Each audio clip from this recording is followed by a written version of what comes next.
Alright, for my final project, I'm going over the biomechanics of a driven soccer shot. The 5 phases that I have broken down in the driven soccer shot, you have the first phase, which is the starting position. You have the second phase, which is a run-up. Third phase is the planning of the balance foot. The fourth phase is the contact, and the fifth phase is the follow-through. So for the first phase, we're going to be going through the skills, which is the starting position. And in the starting position, your feet are shoulder width apart. You are about 3 to 4 steps back from the ball and 1 to 2 steps at an angle, depending on which way you're going to shoot or which foot you're shooting with. Your preferred foot is always going to be closer to the ball. So in this case, in the picture shown, I'm shooting with my right foot. So my right foot is closer to the ball and I'm at an angle to where I can shoot better with my right foot. And my knees are always at a slightly bent position. So the anatomical breakdown of the starting position, we have knee flexion, which occurs on the sagittal plane, rotating about the frontal axis. The muscles involved are the biceps femoris, semitendinosus, and semimembranosus. We have hip abduction, and we see the hip abduction when we take steps back and we widen our feet shoulder width apart.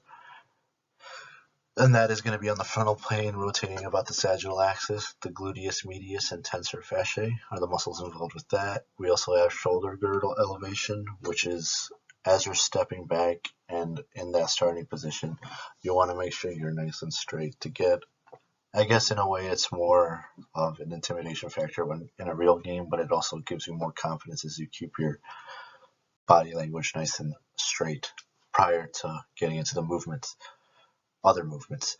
And the muscles involved there would be the trapezius and the levator scapula.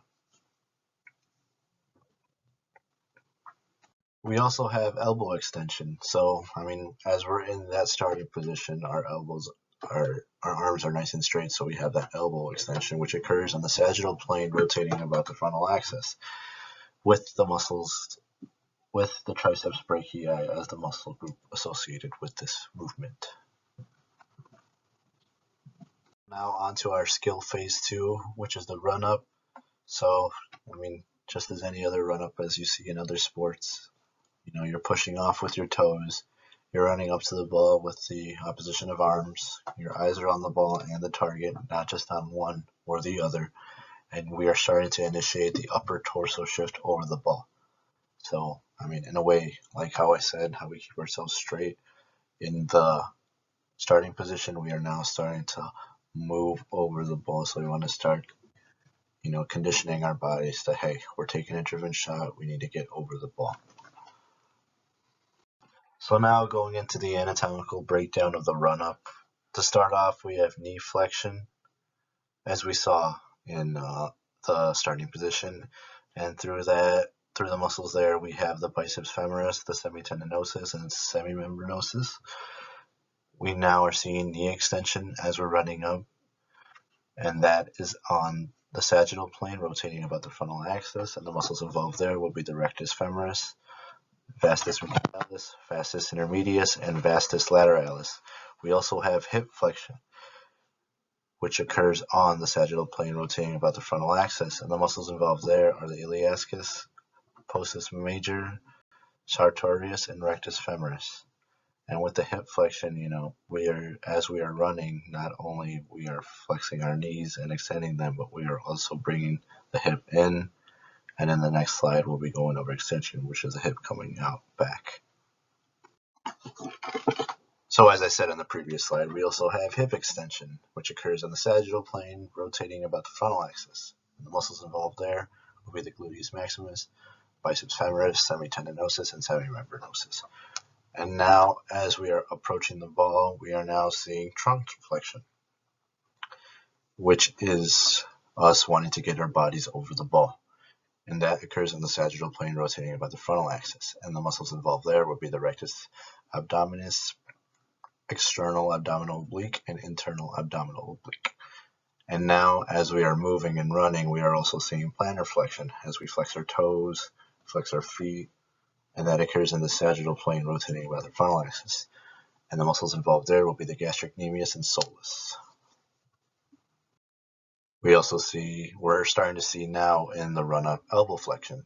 As we have the opposition of arms, we want to keep our arms pumping on our sides for the little time that we are running up to the ball, and it occurs on the sagittal plane, rotating about the frontal axis.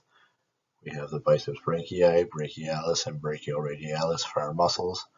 We are starting to see shoulder flexion with the opposition of arm movement, and it occurs in the sagittal plane, rotating about the frontal axis. Muscles involved are the deltoid, pectoralis major, coracobrachialis, and biceps brachii. And with the shoulder flexion and the opposition of arm movement, we are also seeing some shoulder extension, which occurs on the sagittal plane, rotating about the frontal axis. And the muscles involved there would be the deltoid and triceps brachii. Skill phase 3, in my opinion, is definitely one of the most important ones to get down and master, and that is the planning of the balance foot. The balance foot is the weaker foot, I guess, depending on which foot you prefer. And in my case, I have a weak left foot, so that's going to be my planning foot in this shot. And with that, the balance foot lands parallel with the ball at about half a step away, and the knee is slightly bent because you obviously don't want to come in with a fully extended knee because wham. And the adjacent arm is raised for assisted balance and form. So in this case, my left arm is going to be raising above shoulder height to give me that good balance when I follow through with my shot. And my shooting foot has my knee bent approaching the ball. So the anatomical breakdown of planning on the balance foot, we have knee flexion and extension, hip flexion and extension, and plantar flexion. With the plantar flexion here, we want to keep the shooting foot flexed coming in for the shot, and with that being said, with that flexion, we want to hit a certain sweet spot on the shoe, and that is a little bit to the left of your shoelaces. Well, in this case of me shooting with my right foot, I want it to a little bit to the left of like the bottom portion of my shoelaces. Right there would be considered a sweet spot for the driven shot. We also have our elbow flexion and extension. And then in this case, the elbow extension is going to come from our arm being raised. So our arm is up, our elbow is flexed. The flexion is still with our right arm. In this case, me shooting with my right foot, my right arm is still flexed coming in as I'm bringing the foot in. We also see horizontal shoulder abduction, and that is where we're starting to put our arm out along with that elbow extension that I was talking about.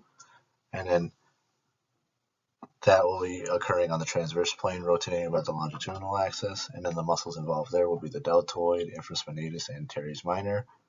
And then we also have some shoulder abduction. So the shoulder comes to shoulder height, but then also goes up above the shoulder height as soon as you fully extend. So here I am fully extending, and then it comes up. And with that being said, it occurs on the sagittal plane, rotating about the frontal axis, and the supraspinatus and deltoid are the muscles associated with this. In our skill phase 4, we have contact, and that is where the shooting foot is brought down to the ball. The contact is made with the shooting foot flexed, so we still have the plantar flexion. The knee is extending upon contact, so you see my knees flex. It's still under knee flexion, but it's slowly coming to that knee extension. And then the upper torso is over the ball. So as you can see, I'm not leaning back or I'm not keeping my back straight. I want to make sure I am leaning right over the ball so I can ensure that my ball stays nice and low going towards my target. And that's another big thing too that I guess I missed out on. The driven shot is a low shot that wants to maximize power. And these being some of the most deadly shots that goalkeepers are going to have a lot of trouble saving. And for our anatomical breakdown, we have our knee flexion and extension, hip extension, plantar flexion, upper torso flexion, horizontal shoulder abduction, and shoulder abduction. Essentially, keeping the same form, but this time the shooting foot is coming towards the ball. So pretty much the same anatomical breakdown as the last skill, but this time you really want to make sure you have it down at this point, because if not, just by having one of these off, your shot can go wild, can go far off, miss your target, however. And so for the skill phase 5 and the follow through, we want to keep a very consistent and very good form on the follow through to optimize power in the shot. With the follow through, keeping foot flexion and knee extending. So you see my knee still slightly flexed, but it's going to extend fully once I've gone through the complete motion. My left arm being raised is now going to come down across my body as I jump after I hit the ball. So with my right shooting foot, as I shoot the ball, I'm kind of going to bring my right foot a little bit across my body, but I'm going to jump up and on that same foot. When following through, there's a slight jump with landing on the shooting foot, which is exactly what I just explained.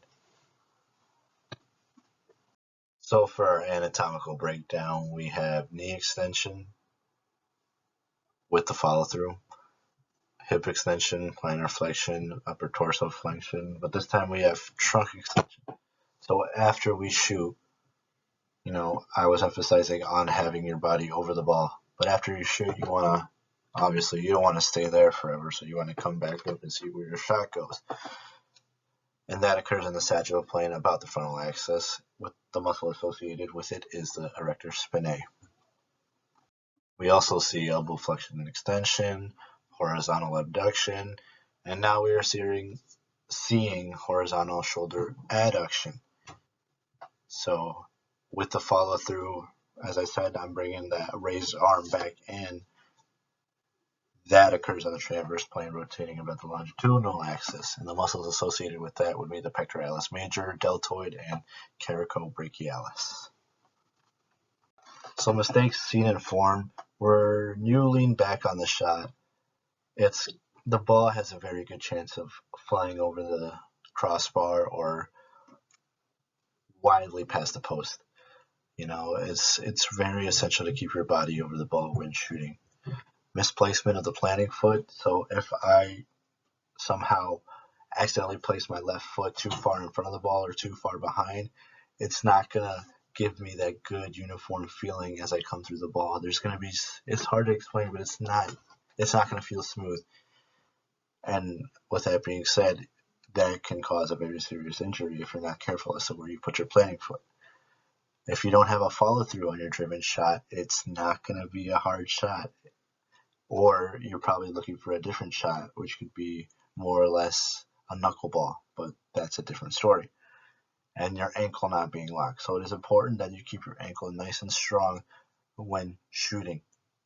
Because if you don't have it nice and strong, it's going to hit the ball and most likely hurt your ankle, or just have it wildly go all over the place, or even just a weaker shot that the goalie's just easily going to catch. So with that being said, this is my presentation in the biomechanics of shooting a driven soccer shot. Thank you.